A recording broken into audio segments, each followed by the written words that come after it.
Ay magandang gabi po mga kaibigan. Meron tayong balita sa ngayon. No? Actually, matagal na ko na ito alam, pero nasagi ulit sa aking mata. Naalala ba yung barangay chairman ng barangay Tres de Mayo sa Digo City, Davao del Sur, na nagla-livestream mga alas 8 ng gabi ay binaril habang nagla-livestream? Iyon po si barangay chairman Oscar Dodong Bukol Jr. At binaril siya at ang kanyang pagkamatay, umiyak ang buong barangay sa kanya at buong Digos umiyak na siya.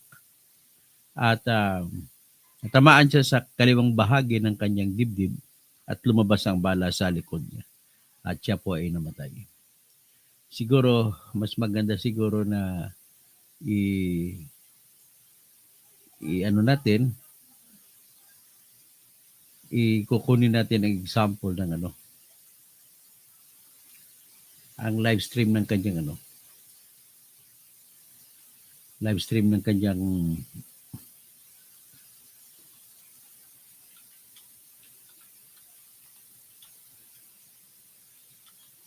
kanyang pagla-live, no? Pag-barrel sa kanya.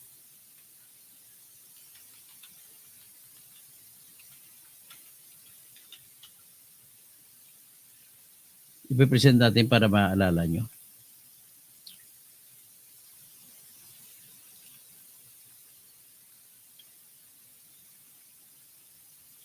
Wala, namatay naman, pinatay. Lagi ako namamatay na ito mga huling mga 2 linggo, lagi akong namamatay ng computer. Hindi ko alam kung may tumitira sa akin o wala. So anyway, ito lang naman, simple naman ang kwento ko dito, yung kapitan, barangay kapitan na pinatay sa Digos, Davao City noong gabi or alas 8 ng gabi ng November 25 sa barangay Tres de Mayo. Habang nagla-live stream. Kaya consider ako dito kasi ako live. Din ako, vlogger din ako. So vlogger na kapitan siya. Habang nagba-vlog, pinatay siya. So ang kanyang history po ay siya po ng klase na barangay chairman na vlogger na kahit happy ng pulis, nung isang araw may pinalabas ang ABS-CBN na happy ng pulis, nakamurhan ni kapitan. Tapos ito, si kapitan naman, nakamurahan niya rin si Congresswoman Cagas. Pero 6 years ago pa 'yon. Pero paano nakikita, titingnan muna natin ngayon yung murahan ni Congressman Cagas kasi tendency yan ito, mas matapang pa sa akin ito kung magmura eh. Lahat ng politiko doon sa kanilang lugar, wala siyang pakialam kung kapitan siya. Minsan nga yung awayan pala nila dito sa Congresswoman, ako ang barangay ko ito, teritoryo ko ito, bakit ka magpalagay ng kalsada dito? Parang gano'n ang argumento na walang paalam sa akin. Ang problema sa iyo, Congresswoman bakit mo sinasabi sa tao ko na wala ako rito, na pupunta sa Surigao, nagmina-mina? Yan dito ako. Gano'n ang kanyang, gano'n katindi si Kapitan Bukol, wala ka na makikitang kapitan na gano'n. Magandang gabi po sa inyo, Katoto Tirador, Attorney Engineer. Sana mabawi po disbarment. Will pray for you. Salamat po. Just pray for me and I will do it. At ito, presenta ko muna sa inyo ngayon yung away, murahan ni Kapitan at saka yung vlogger, murahan ng vlogger ng Kapitan sa kanyang ang kalaban niya dito, katunggali sa murahan ay si Congresswoman. Pakinggan ninyo. Si Congresswoman ba kaya nagpapatay? Ang tanong diyan, si Congresswoman ba nagpapatay kay Chairman Bukol? Sana hindi tayo mabubukulan dito. Ito, tingnan natin.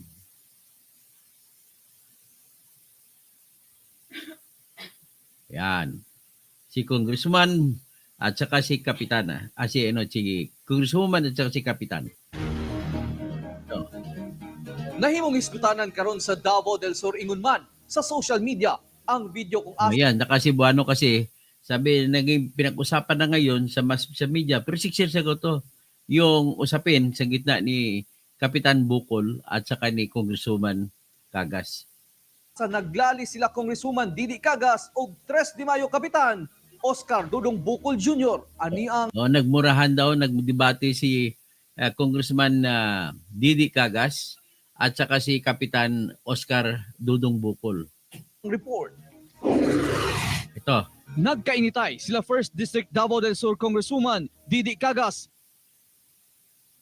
ug Kapitan Oscar Bukol atol sa turnover ceremony sa proyektong dalan sa Barangay 3 de Mayo padulong sa Barangay Tiguman. Okay, ang sinabi to, nagkainitan si Congresswoman Didi Cagas, babae yan, ng 1st District ng Davao del Sur, at si 3 de Mayo, Barangay 3 de Mayo, Kapitan, si Kapitan Oscar Dudong Bukol Jr. During the turnover of the kalsada na pinagawa ni Congresswoman. Agdiskurso si Congresswoman Didi Cagas sa maong programa diin gisaway ni ini ang kapitan sa lugar apan anaaday si Kapitan Bukol sa lugar. So, ibig sabihin, bago mag-turnover po ng kalsada, nag-speech muna siya, no? Nagtalumpati muna si Congresswoman.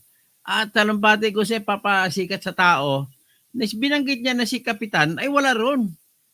Kaya sinabi ni Bukal, ako ang kapitan dito. Tingnan nyo. Wala siya diri. Wala siya dito. Kaya ang position karon dili sa Trisimbayo to sa Surigao. Wala siya dito. Ngayon kasi ang kanyang posisyon, hindi dito, kundi doon sa Surigao. Di ba pag-insulto yan? Nag-mining na po daning yung kapitan. Nag-mining doon si Kapitan sa Surigao. Kasi sa Surigao ay mga minahan yan doon. Ma'am, excuse me, ma'am. Ayan, nagsalita ni si Dudong Bukol. Ako dali ron, ma'am. Andito ako. Nasa na, isip ko na nag-mining ko. Bakit sinasabi ka nag-mining ako? Ako naman, na mo ni mo, kontrata karon na dalan. Ako yung nag-negotiate, yun si Lender Navarro. Okay. Sinasabi niya, yung kalsada dito, ako nag-negotiate para magkaroon ng kalsada. So, kumbaga, may awayan din sa issue ng pag-angkon. Sino ba, kaninong project ba ito? Kay Congresswoman o kay Kapitan Bukol? Atong pasalamatan na ni Gani, si Misay Navarro. Ang pasalamatan daw nila, si Bisay Navarro. Kung sino man, hindi ko kilala. Ako maminaw din ko diya ka. Ay, unang-una, ma'am. Wa siya. Pinapakuha niya sa mga gwardiya niya, si Kapital Dudong Bukol. Ni Captain, I am the barangay captain. I am the This is barangay. my jurisdiction. This is my jurisdiction. Ganong katapang. Sinasabi si Congresswoman, I am the barangay captain here. This is my jurisdiction. You should respect me also. Uy, respeto po me. Pero, sabi niya, respect me also. Pero sagutin siya ni Kapitan Bukol. Respect me also. I am the barangay captain here. This is my jurisdiction. Wala. Talaga matapang talaga ng kapitan na to. Mas niinit pa ang komprontasyon diyang miharang na ang aide ni Congresswoman o si retired General Gadingan. Unsa ka man? Ayaw ko yung itulak. Ayaw ko yung tulak. Huwag niyo kong palisin. Yan. Tulayan ko. Ako'y kapitan ni Ribrad. Ako, kapitan dito. Ugat hinungdan sa away mo ang proyektong giturnover ni Congressman Didi. Itong ugat sa away, yung kalsada na tinornover na ni ni Congressman Didi Cagas. Pero sabi naman ni Kapitan Bukol, hiningi ko to sa ibang tao. hindi mo to proyekto ng hangkin. Kagahapon nga dalan nga nahibutang sa mong barangay. Yung mga kalsada na nagay sa kanyang barangay, sa Barangay 3 de Mayo. Hinar ako nagpalaot pa. Dili na tinuod. Napugos man siya o pag-sign. Hindi daw totoo yun na kay Navarro na kinuha ang kalsada. Isa may kapitan. Atan yung kinunover? Atan ni PWH? Problema ko rin, abot punto, nga mismo sa kuwang barangay, yahan akong gitamas-tamasan. Sabi, ito si Doc, bata pa si Kapitan Dokong dito, 6 years ago. Ibig sabihin, tamas-tamasan, ini-insulto-insulto. So, sa barangay pa niya, siya, ini-insulto-insulto ni Congresswoman. Batan ko niya istorya to, ako tuwada ko grocery. Ginawan ba siya ng kwenta? Nandun daw siya sa Surigao na nagbinamina. Ako, Surigao, nag-mining. Wala ko ka-focus sa kong barangay. Hindi daw ako nagtatrabaho sa aking barangay. Apangutanan na am lagi ko. Nasupal Ang tanong, bakit nandito naman ako? sila. Kaya nasa palpal daw si Congresswoman. Yung mismo may tabo sa kong barangay. Sumala sa Department of Public Works and Highways Davao del Sur Engineering District, local infra program nga gipunduhan sa national government ang maong proyekto. Pahiya si Congresswoman, local project pala yun ng Digos. Pahiya si Congresswoman, hindi pala yung kanyang proyekto. Hindi yung kanyang proyekto, tinon-over niya. Kakahiya naman Congresswoman na to. Tunay 2.0 kilometros ang gitason nga gipunduhan og 20 milyones pesos. Ang maong pribadong luna gidonar sa pamilyang Navarro. Dinonate lang ng pamilya ng private person, si Si pamilya Navarro nag-donate. Yun. Ang length niya is 2 lane kilometer. 0 lane kilometer. 2.2 kilometers ang haba. Concreting of road from Barangay 3 de Mayo to Tiguman, Igpit, Balutakay Road, Digos City. Ayan. Budget sa National. O sige, bunog, pasagdan na nga muna. So, negotiate ato sa inyo, ma'am, nga para makatag yung dala na, Kapitan. Ay, sige, kapitan mo ginagakuan na to nga. Gikasakit usab sa kapitan. Isukol ko sa mga kagas. So, ibig sabihin na lumaban siya sa mga kagas. Tumikan para sa akong kagulingon. Sa aking sarili yon. Anang barangay official, salos barangay officials nga dili ilaan ang gipakaulawan kung asa na imong leader. Why lihok sa mga Pinahiya kagas daw siya na leader. Asan ang inyong leader sa pinapahiya siya? pamulitika? Anong ilahaman? Kinsa man sila nga magpakaulaw na mo. Sino ba sila, mga kagas? Bakit pahiyan kami? Hiyain kami. Ilaharaming ubos ra kailang tanaw sa mga barangay officials. Dili lalim among trabaho. Mababa lang tingin nila sa aming mga sa barangay. Isip leader sa mga barangay captain as EBC president of whole Davao del Sur. Inganlan kong mubarog. Gisulayan Vice President siya sa buong lalawigan pala eh. So, board member din siya. Kailangan niya mubarog. Ibig sabihin, kailangan niya tumayo.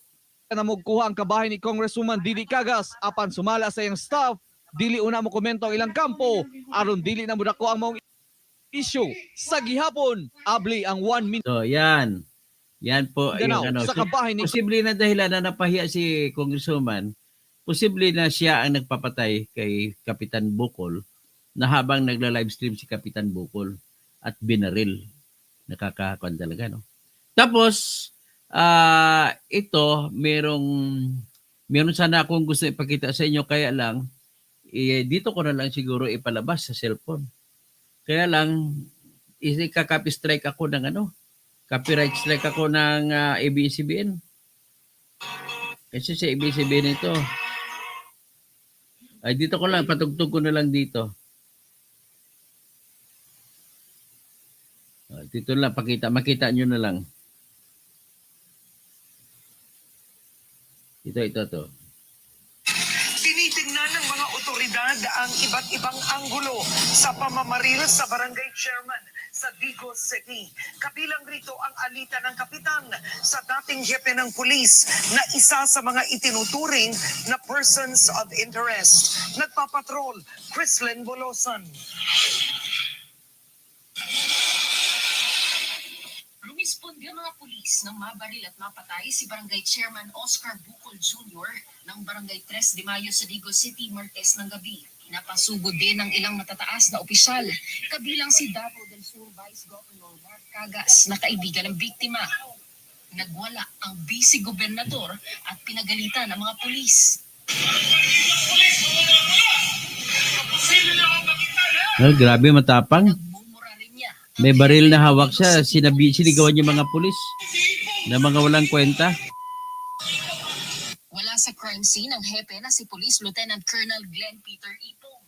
Kinabukasan, humingi na ng paumanhin ang asawa ng bise na si Governor Yvonne Cagas na isa rin sa mga pumunta sa crime scene matapos ang krimen. Pasensya kaayo katong gabi una. Mula din namin ito na tuyo. So, humingi ng tawad si Congressman, si Gobernador Ibon Cagas. So, mga yung pasaylo sa ito ang mga City Police. Anya, normal na reaksyon lamang ito ng isang kaibigan kaya humihingi siya ng tawad sa Digos City Police. Higit 3 linggo bago mabaril si Bukol, na-i-upload pa niya noong Nobyembre 3 ang video ng pakikipagtalo niya sa hepe ng Digos City Police na si Ipong. Kilala kasi si Bukol na bumabatiko sa mga pulis at politiko. Sa isa pang video, pinagmumura rin niya ang hepe. Isa si Ipong sa persons of interest ng Davao del Sur PNP. Ako nga po mayroong verbal instruction yung ating RD at saka yung PD natin na ipaparaking test si Sir Ipong. Willing naman po siya, pati po yung mga ibang mga personnel na assigned din po sa Digos City Police Station. Binisita ng hepe ng Police Regional Office 11 ng Digos City noong Miyerkules at nirelieve sa pwesto si Ipong. Ayon kay Acting PNP Chief Lieutenant General Jose Nartates Jr., pinaghahanap na nila ang persons of interest sa pagpatay kay Bukol na binaril habang nagla-livestream. Pero maraming anggulong iniimbestigahan ngayon ang binuong Special Operations Task Group. Kabilang dito ang mga binabatikos na pulis at politiko at mga dating nahuli ng barangay chairman. Hindi rin ina-reject yung mga nadakip or na-turnover ni Kapitan Bukol before na mga suspect. Meron din mga involved sa allegedly sa drugs. Sa crime scene, may nakita ang mga otoridad na bahagi ng bala na maaring makatulong sa pagtukoy sa ginamit na baril at kung sino ang nasa likod ng krimen. Bumuhos din ang mga nakikiramay sa burol ng biktima. Sayang bigay sa inyo daw. Sa kadaghan, naos siya, jud ang Sabi niya, nanghihinayang sila sa sinapit ng kapitan. Hindi anya matanggap ng karamihan ang nangyari. Sinabi naman ng ama ng biktima na may nauna nang natanggap na death threat ang anak. Gusto nilang mahuli ang suspect bago pa man mailibing si Bukol. Chrisland Bulosan, ABS-CBN News.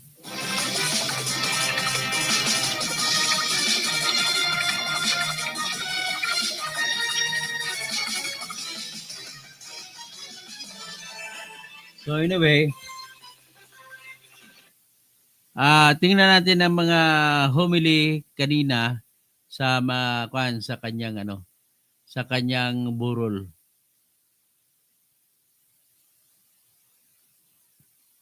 So tingnan natin.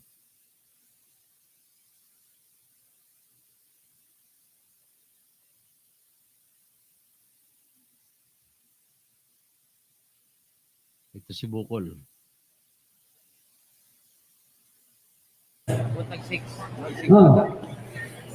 Ako, sa kamilyon ako.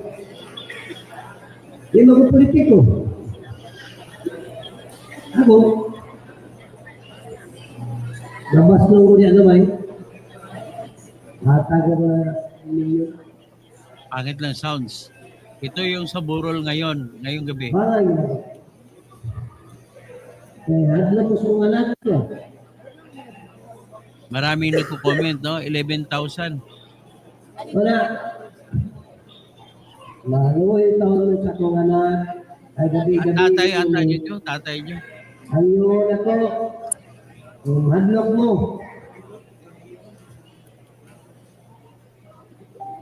Chat lang mo. Sa wali mo.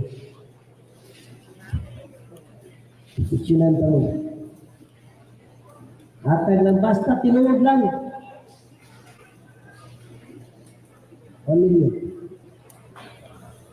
Ako na, way labot sa pamilya. Kaya katungog, informasyon lang. Ito. Way ito. Tinunanay lang. Mapangit ang sound. So at least pinakita ko lang sa inyo. Pamilya. Ngayon siguro, mas maganda siguro is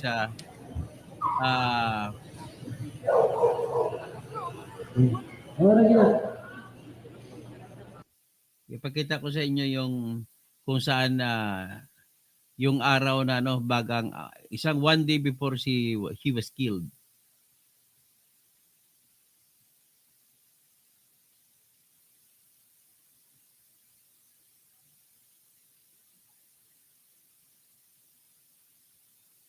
Grabe, bilib ako sa kapitan na to. Dapat ang lahat ng barangay chairman natin kagaya niya.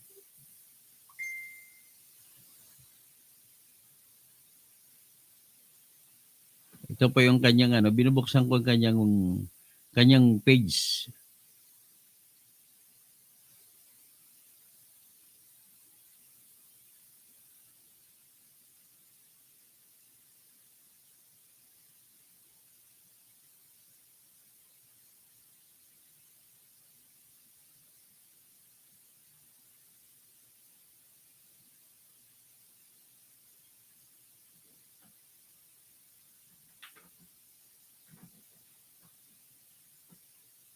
Hanapin natin mga live niya.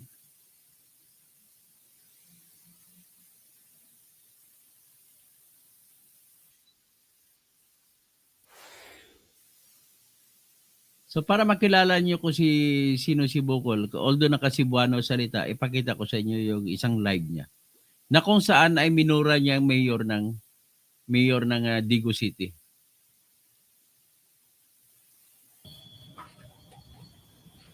Ayan siya, ayan.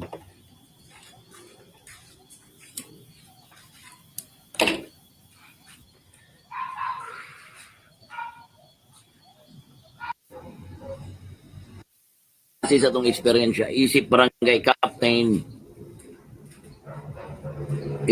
captain, ha? Gisgot na. Siya.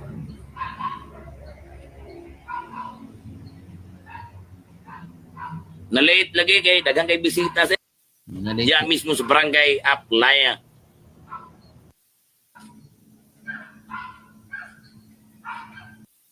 ₱500 actual viewers mo pag live.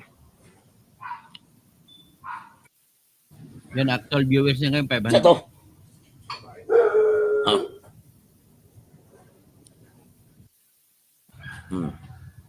Yan siya kung mag-live. Doon ay nag-post. Nag-post ang former barangay kagawad sa barangay Tiguman. Nga, kaduwa na siya na biktima diya sa barangay Aplaya. Yan, nakasalita yung Cebuano lang. Kuwan daw sila. Walang i-share ninyo na ron itong Facebook Live. Una, kung biktima mo ni Ani, doon ay paglungkab, pagpangawat, diya mismo sa inyo ang sulod sa inyong panimalay, ingani may inyong buhaton. Una, tawag dayon og otoridad. Pwede barangay captain, pwede tanod sa barangay, pero di jud ka responde ang tanod kung walay presensya. Di dayo ka responde ba o di ba kakandak o grubing ang tanod. Mo ni klaro ha. Dili man gud pwede magrubing ang tanod kung walay barangay official, labi na barangay captain. Mao yun ay tinuod. Bisag mangutana mo sa DLG niya. Sige, anyway, ganun siyang klaseng tao. Na imong barangay captain. Kauban ang iyang mga barangay niya. Iba pang live niya.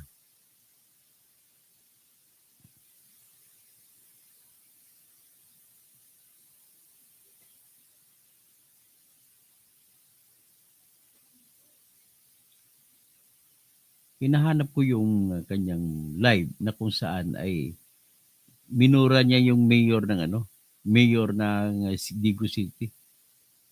At ang topic niya doon ay ang dating mayor na nagpagawa ng public market sa Digo City ay 100 million lang ang ginastos.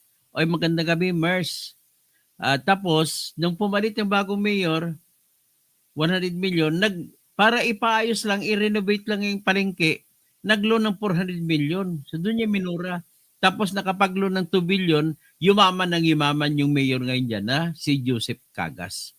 Ang lahat ng official dyan, mukhang isa lang ang tao dyan eh. Isa lang pamilya dyan. Cagas ang mayor, Cagas ang vice mayor, Cagas ang governor, Cagas ang vice governor, Cagas din ang congressman. So, malamang po, kasi minura niya si Cagas, ay may kinalaman, persons of interest talaga sa pagpatay sa kanya, yung mga Cagas. Pero yung isa si Governor Cagas naman ngayon, nagbigay ng pera 1 million para mahuli ang pumatay kay Kapitan Bukol. Sino ba kaya? Pati kalaban, nagpalabas ng pabuya. Anong sistema nito? Tapos, ang kapitan na ito sa lahat ng kapitan, nung pinatay siya pala, siya yung ABC President, Association of Barangay Chairman President, at siya yung ex-officio na barangay kagawad, provincial board member sa lalawigan ng Davao del Sur. At may pabuya na ngayon ng mga 2 million na. At ang nagbigay ng pabuya na kalahat ng 1 milyon ay si Sara Duterte. Ngayon, kung bakit mahal siya ni Sara Duterte, ay simple lang. Yung congressman kasi dyan, na si Cagas, ay pumirma kaisa-isang congressman sa Davao na pumirma ng impeachment laban kay Sara. Kaya, dyan yung makikita kung Tapos si Bukol, bago siya pinatay, siya po ay solid Duterte. DDS siya, DDS. So yan po ang istorya dyan. So ngayon, alam niyo na siguro kung siya lang, kung mainit man ang politika dyan sa Digos sa Davao del Sur, ay siya lang ang matapang na sumalubong. So hanggang dyan lang muna kasi namatay kanina. Ang aking live stream, biglang pinatayan. Hindi ko alam kung bakit. Binabantayan na ata ang aking live. Lagi na lang ako namamatayan. Mercado Cathy, Angel Toto Kausing, good evening ho sa inyo. At condolence po sa pamilya nito ng rest in peace si Kapitan Oscar Dodong. Bukol, apelido niya Bukol. Pupa Sandamiawas, basta DDS, ang lakas magmura talaga. Di naman, oy. Ang daming mga magmumura talaga dahil hindi DDS. Huwag ka rin masyado mag-generalize. Wala sa logic yung mga pinagkakwento nyo. Mersled Del Rosario, magandang gabi po. Tapos Benmar Huertes, pangit ang sound kasi lasing. Hindi naman lasing siguro. Tatay niya yun. Tatay yun ang namatay. Yun nagsalita sa Kaburol. Si Rodster, sobra naman yan. Akigan sa both party. Nagipusil sa. Okay. Virgin Gapos, watching from Bagong Silangan, Quezon City. Virginia Gapos, maayong gabi, engineer. Rene Lobaton, haslo ang mayor kag politiko dira. Ben Huerte, si Ben Reclamador. Helen Baguio, good evening po, Attorney Kausing. Elsa Aquino, hi Idol, good evening po. Tapos Nick Reyes, magandang gabi po sa inyo, Katoto Tirador, Attorney Engineer, para sana mabawi po disbarment nyo. Salamat po. Hearty Bisislao Moises, Rudy Rabi Pastor, Dr. Kausing, you are in our prayers. Salamat po. Tapos John C. Good evening, Dr. Toto. Tapos si Alden Soliano, ingat ka, attorney. Tapos LC Pablo, yung mukhang killer pala ang mayor dyan, Katoto. Ganun ba? Congressman Cagas. Okay, basta si Congressman Cagas po kasing pinakahuling minura nito. Parang hindi makain ni Congressman Cagas yung mura sa kanya eh. Pero ang mura niya, kinikwento niya yung yung corruption na marami ng mga resort si Mayor, basta ang ganda ng ang laki ng kung baga tanungin mo, kung baga hindi lang siya malumanay mo salita, kundi prangka-prangka magsalita na mataas ang boses. Kaya siguro nasaktan si Mayor sa kanya. Kung ano man ang naging paalaala ni Dodong Bukol, ang sabi niya, isang araw bago siya pinatay, tinanong siya, tinanong siya kung sinabi niya may death threat na siya. Pero ang sagot niya sa nag-interview sa kanya, ay kung wala siyang problema, hindi niya problema yung death threat na yan. Sakasakali man, hindi naman daw niya kayanin na kung mabuhay man siya o patayin. Basta sa kanya, kung mamatay man siya, isa lang ang at least matutuwa daw siya kasi ang barangay niya, maalala ng mga taga-barangay na at least sa isang panahon may isang Dudong Bukol na dumaan sa barangay 3 de Mayo. Yan ang kanyang sinasabi. Yun nga, kinabukasan, binaril siya, patay. So yan po ang buhay ni Dudong Bukol. So ipalo pa lang natin to kung anong development.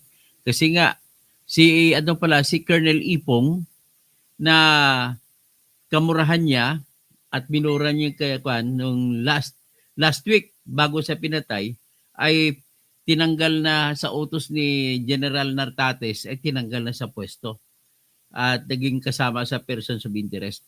So kasama yung mga kagas din sa person of interest. So titingnan natin kung saan tutungo itong itong investigasyon na ito. At with that I'm just cannot help but only be mesmerized by the achievements of Kapitan Bukol. Sana lahat ng opisyal ng barangay ay ganito, kagaya niya, susundin siya. Kasi kung andyan siya, ay nati-check. Marami siyang ang binibira niya kay Mayor, maraming mga overpriced na mga street lights. Kung ano-ano mga pinagawa doon na maraming, ay ang kanyang agenda niya ay kinukontra niya ang mga pati yung mga street lights sa kanyang barangay kasi si Mayor ang nagpagawa. Malala nyo nga, pinisinta ko yung 6 na taon na nakalipas. Sinita niya si Congresswoman na nang-angkin ng kalsada na kanyang proyekto daw. Tapos sinita siya ni Dodong Bukol. Ngayon, hindi sana sisitahin ni Dodong Bukol kung hindi nag-speech si Congresswoman, na ang inyong kapitan dito ay wala rito. Andun sa Surigao at nagmina-mina. Ayun, andun naman siya. Kaya kinumprontan niya. So nagmurahan sila. Yan ang kapitan na gusto namin ni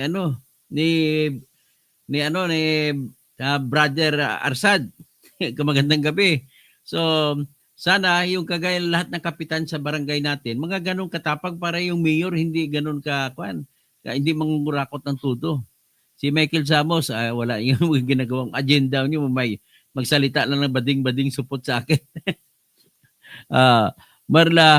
Marta Ligaya Magpulong. Hello po, Tony, watching from Dasagan, San Francisco, Agusan del Sur.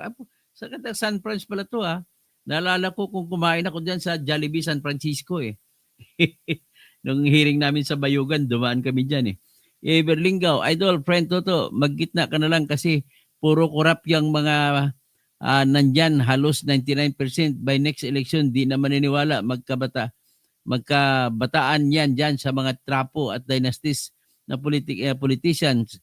Sa baguhan na tayo, baka may pag-asa pa. Of course, we do not believe in them. So, Neil Ferry, Geoffrey, gandang gabi ka Toto, watching your videos always. Salamat po.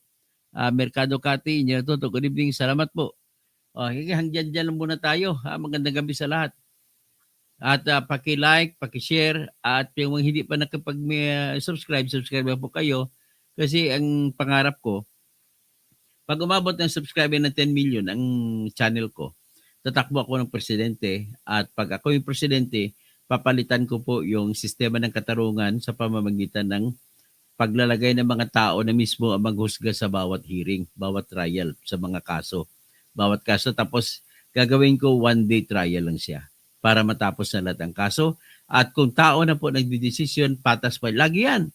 Yan ang tawag na jury system.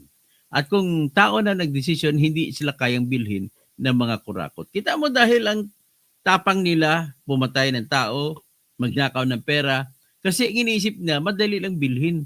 Ang mga piskalya, ang ombudsman, ang mga judges, madali lang bilhin. Yan ang isip nila. Kaya para matigil na yan at matigil na rin ang pagnanakaw, the only way to stop, the best way to stop corruption is to ensure that our judges our judgments in our courts are fair. And those who are insane, no matter the money that they have in their pockets, must be imprisoned. Nainggit ako sa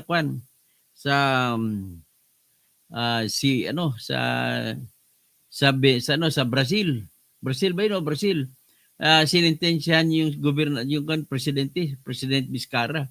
Sinintensyahan. Tapos sinintensyahan din yung Prime Minister ng Bangladesh na babae. Actually, sinintensyahan sa kanya death sentence.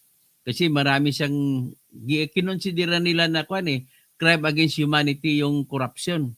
Kaya dahil sa corruption, ganun din sa Brazil ay talagang pinarusahan talaga nila yung kanilang presidente. Sa atin, hindi natin napaparusahan ng presidente kahit huling-huli na nakita na, alam na kumukubra ng 2 billion kada buwan para mula sa mga proyekto, hindi lang sa flood control. Nahuling-huli na nag-insert pa ng 100 billion na pundo. Ayaw pa rin aminin. Yung tayo naman na nakakita natin, na mismerisa natin, isipin niyo hindi magsisinungaling yung si Saldico kasi kasama rin siya doon sa sindikato. Ang lahat ng sinasabi niya ay totoo. Ganun lang po kasimple. Ngayon ito si walang hiya, makapal na mukha na si Bong BBM ay nagkukunwari na niya kung mo malinis. Tapos tatawagin niyang kasinungalingan mga sinabi ni Saldico. Ganun ang obligasyon nila, ginagawa nila. Hanapan nila ng butas na maging unang butas nila, gawin lang, sinasabi nila AI.